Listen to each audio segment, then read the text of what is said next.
എന്ത് salary base ഉണ്ട് ഇപ്പോ നിങ്ങളെ പോലെ ഷെഫിന്? എനിക്കിപ്പോ ഒരു 36,000 രൂപ കിട്ടുന്നുണ്ട്. ചെലവൊക്കെ ഉണ്ടോ? എല്ലാ ഐറ്റംസും ഉണ്ട് ഇവിടെ. അപ്പൊ ഞാൻ കുറച്ച് ബിരിയാണിന്റെ ഐറ്റംസ് കുറച്ചും കൂടി വെക്കാനുണ്ട്. നമ്മളെ വീഡിയോസ് ഒക്കെ കണ്ടിട്ടുണ്ടോ?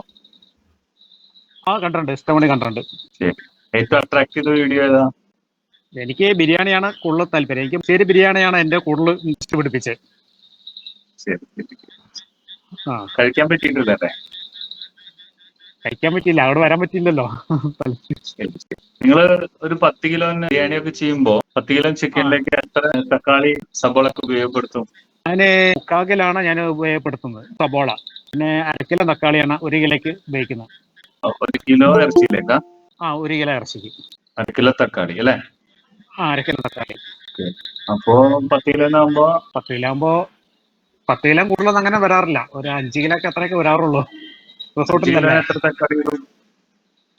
തക്കാളി ഞാനൊരു 2.5 കിലോക്കെ, ചിലപ്പോൾ 2 കിലോ എടുക്കും, ചിലപ്പോൾ 2.5 കിലോക്കെ എടുക്കും. ഇവിടെയാണ് നമ്മളുടെ ഇപ്പോഴത്തെ നമ്മൾ ലേറ്റസ്റ്റ് ഇതിന്റെ ഗവേഷണപരമായിട്ടുള്ള ഗുണം. ഒന്ന്, നമുക്ക് ഹൈ പ്രൊഫൈൽ ക്വാളിറ്റി നൽകാൻ പറ്റും. നമ്മളിവിടെ ഉപയോഗിക്കുന്ന സാധനങ്ങളുടെ ചെലവ് എന്ന് പറയുന്നത് നല്ല പ്രീമിയം ക്വാളിറ്റിയുള്ള ബിരിയാണി ഉണ്ടാക്കാൻ 30 കിലോ ബിരിയാണിക്ക് നമുക്ക് ആകെ 1.5 കിലോ തക്കാളി മതി. 1.5 കിലോ മതി അല്ലേ? 30 കിലോ ഇറച്ചിയിലേക്ക്. ആ അപ്പൊ ഏകദേശം ഒരു 100 പേരെ ഭക്ഷണം അപ്രോക്സിമേറ്റ്. ആ ചെലവ് നമുക്ക് അത്ര കുറയ്ക്കാൻ പറ്റും. അതുപോലെ തന്നെ നിങ്ങൾ നേരത്തെ പറഞ്ഞ 1 കിലോ സബോളയുടെ കണക്കും അതേപോലെ തന്നെ വളരെ തുച്ഛതുലഭമുണ്ടായ നമുക്കതിനെ എല്ലാവർക്കും ഒരു അസാധാരണ ഇല്ലാത്ത രീതിയിൽ നമുക്ക് കൊടുക്കാൻ കഴിയും. സാധനങ്ങളുടെ റേറ്റ് ഉണ്ടെങ്കിൽ തക്കാളിയുടെ ഒക്കെ വില എന്താ? നല്ല റേറ്റ് വിലയാ.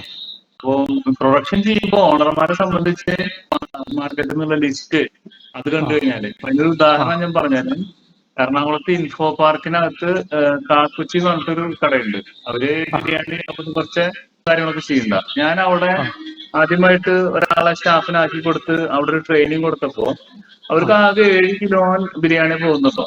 നമ്മൾ സിസ്റ്റം അവർ അഡാപ്റ്റ് ചെയ്തപ്പോ അവര് പറയുന്നത് പച്ചക്കറിയുടെ ബില്ല് 1/3 കുറഞ്ഞിട്ടുണ്ടെന്ന്, ഏറ്റവും ചുരുക്കം. അതുപോലെ ഇതിനൊന്നും ഒരു കണക്ക് ഉണ്ടാകുന്നില്ല. അത്രയും സാധനങ്ങൾ ഉപയോഗിച്ചിരുന്നത് ഈ സിസ്റ്റമാറ്റിക് ആയപ്പോ അത്രയും ചെലവ് കുറഞ്ഞു എന്ന് പറയുന്നു. അതുപോലെ കൺസിസ്റ്റൻസി അവർ പറയുന്നത് 1,700 രൂപ കൊടുത്തിട്ട് പോലും എല്ലാ ദിവസവും ഒരേ ടേസ്റ്റിലും ഒരേ ക്വാളിറ്റിയിലും പ്രീമിയം ആയിട്ട് കൊടുക്കാൻ പറ്റുന്ന ആളെ അവര് ഏകദേശം അതൊരു 2 കൊല്ലത്തോളം അവിടെ റൺ ചെയ്യണം. അവർക്ക് കിട്ടിയിട്ടില്ല എന്ന് പറഞ്ഞത് അവര്. ഇപ്പൊ അവിടെ ഏകദേശം നോർമൽ ഡേയ്സ് 25 kg ബിരിയാണിയും ഇപ്പോ വീക്ക് ഡേയ്സ് വരെയും അവർ ചെയ്യുന്നുണ്ട്. 7 കിലോ തുടങ്ങിയതാണ്. വിത്തിൻ 3 to 4 months എല്ലാം ഒരു ലെവലിലേക്ക് പിക്കപ്പ് ആയി. അതിന്റെ സിസ്റ്റമാറ്റിക്കായിട്ട് പഠിച്ചാൽ നമുക്കും അതുപോലെ തന്നെ നടത്തുന്ന സ്ഥാപനങ്ങൾക്കും വളരെ ചെലവ് കുറക്കാം. എല്ലാവർക്കും മെച്ചമുണ്ടാവും. പുതിയ പുതിയ കസ്റ്റമർ ദിവസവും കസ്റ്റമർ ബേസ് പുതുതായിട്ട് കൊണ്ടുവരാൻ വേണ്ടിയിട്ട് നിങ്ങൾ എന്താ ചെയ്യുന്നത്? ഞങ്ങൾക്ക് പിന്നെ അങ്ങനെ സ്ഥിരം കസ്റ്റമർ ഇല്ല.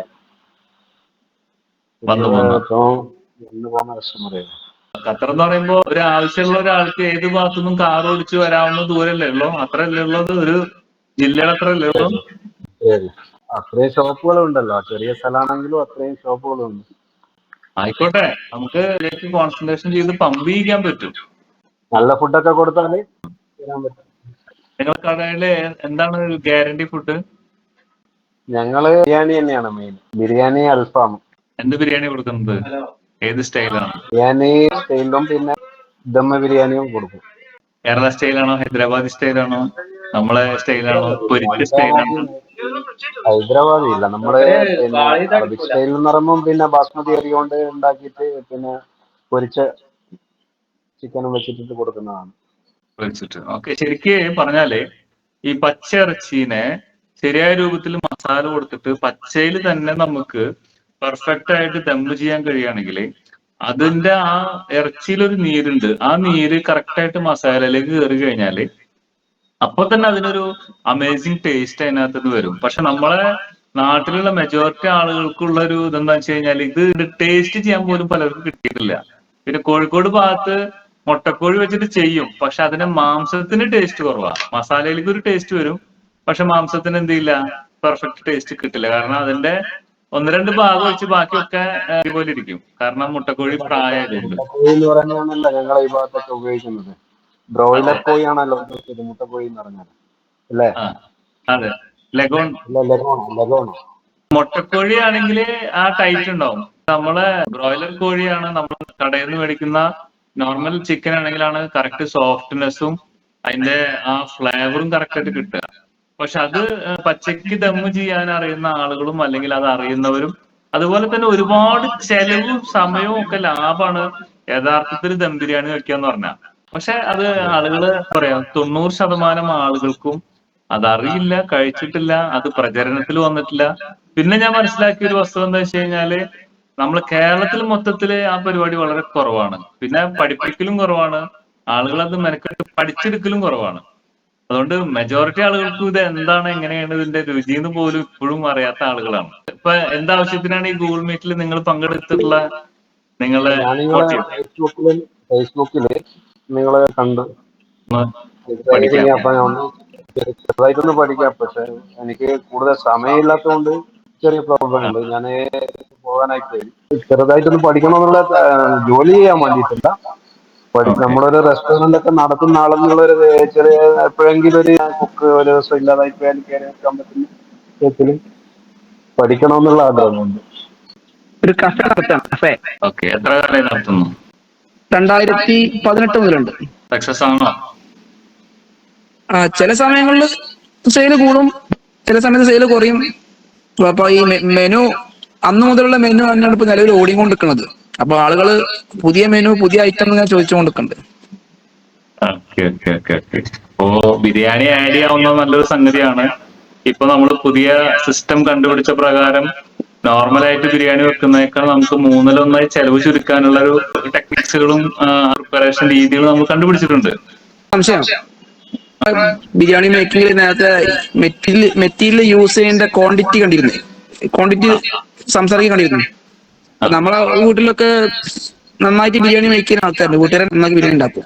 1 കിലോ ഇറച്ചിയിലേക്ക് ഏതാണ്ട് 400 ഗ്രാം ഉള്ളി ഉപയോഗിക്കും. ടേസ്റ്റി ആയിട്ട് വേറെ എവിടെ പോയി കഴിച്ചാലും കിട്ടാറില്ല, ഏത് ഹോട്ടലിൽ പോയി കഴിച്ചാലും കിട്ടില്ല. പെരിന്തൽമണ്ണയിലേക്ക് പറഞ്ഞല്ലോ, പിന്നെ 30 കിലോ 1.5 കിലോ തക്കാളി മതി. പെരിന്തൽമണ്ണ ഞാൻ പല പെരിന്തൽമണ്ണ നിങ്ങളെ റെസ്റ്റോറന്റ് ഏതാണ്?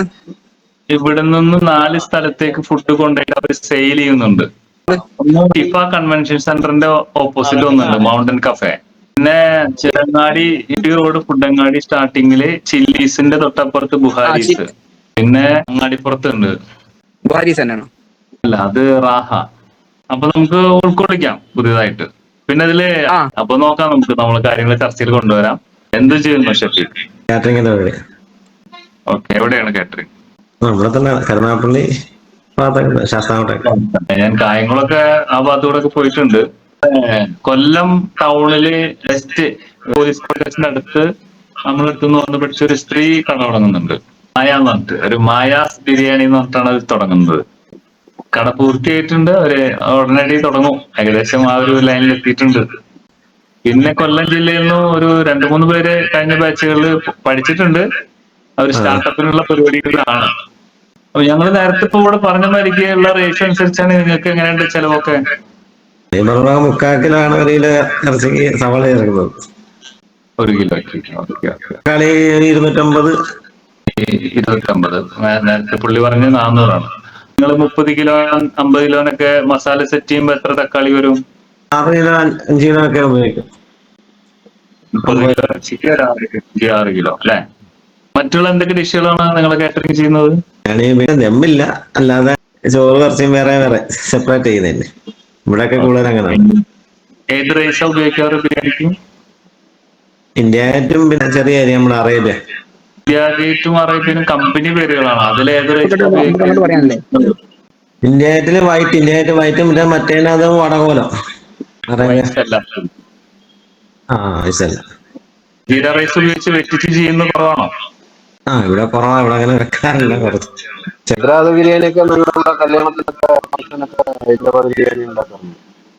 ഹൈദരാബാദിൽ പോയി കഴിച്ചിട്ടുണ്ടോ? ഇല്ല, അത് കഴിച്ചിട്ടില്ല. ബിരിയാണിയെ സംബന്ധിച്ച് ബിരിയാണി എന്ന് പറയുന്നത് ഒരു കടയിൽ നമ്മള് ഒറ്റയ്ക്ക് കൊണ്ടുവരികയാണെങ്കിൽ കുറഞ്ഞ സ്റ്റാഫിംഗ് കൊണ്ട് നമുക്ക് എന്ത് ചെയ്യാൻ പറ്റും, ബൾക്ക് ചെയ്യാൻ പറ്റും. പിന്നെ നമുക്കൊരു ലഞ്ച് ടൈമിൽ തന്നെ ഇതിന്റെ വർക്കുകൾ ചെയ്തു തീർക്കാൻ പറ്റും. പിന്നെ ദം ബിരിയാണി ആണെങ്കിൽ ഒരുപാട് എക്സ്പെൻസ് കുറയ്ക്കാൻ പറ്റും. എക്സ്പെൻസ് കുറയ്ക്കാന്ന് പറഞ്ഞു കഴിഞ്ഞാൽ ഞാനും ബോർഡില് നിങ്ങൾക്ക് എഴുതി കാണിച്ചു തരാം. ഇതാണ് നമുക്ക് ഇന്നൊരു എക്സ്പെൻസ് എന്ന് പറയുന്നത്.